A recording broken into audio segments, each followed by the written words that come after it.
Geography brings us together, but history and wars create a conflict between us. Jai Hind to one and all.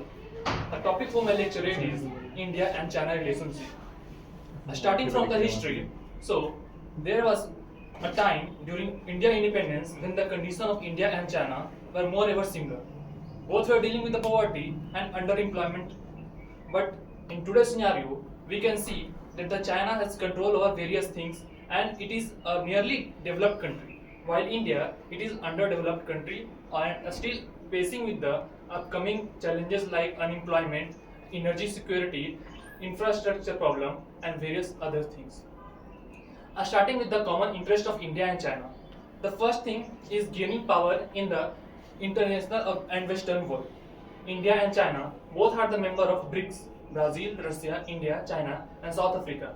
There are also other countries also, and India is making its position in BRICS. So all the motive of India and China in BRICS is they want to create a voice for the global South and create a multipolar world, so that they can be a voice of underdeveloped country or developing country. The next interest of India and China is economic development. In today's world, the total trade volume between India and China is approx $130 billion. So, and both countries are aspiring country and working on it. The third common interest between India and China is employment generation. As we can see that the China sends various of its electronic product in India, and Indian students also visit China for its study. Gentlemen, starting with the areas of conflict between the India and China. So we know that the India and China are the member of BRICS country, but there is rift in that position also.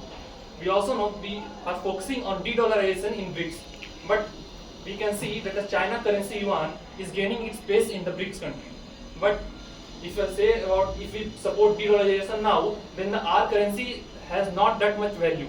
So we are focusing on de-dollarization, but not at that pace. The second common news between India and China is Saxgam Valley. We know that the China Belt and Road Initiative project are starting from Xinjiang province and go through the Gwadar port in Pakistan. But it also passes through Saxgam Valley of India just after the Siachen Glacier. And that is a concern for India and create rift between India and China. The third rift between India and China is creating a dam on the Arunachal Pradesh Brahmaputra river. So this is a type of weapon against India, that if China control the dam and if it releases dam during the, it can create flood in the Andhra Pradesh region and can create human disasters for India and economic problem for India. The fourth thing is economic problem. We have 130 billion trade, but the trade deficit between India and China is very high. The 100 billion export by China and only 30 billion by India. So by concluding, the India and China both are aspiring countries, but India and China are some problems like trade deficit and other. For that, India need to invest in innovation and youth and energy security to find critical mineral so that both countries can develop good relations.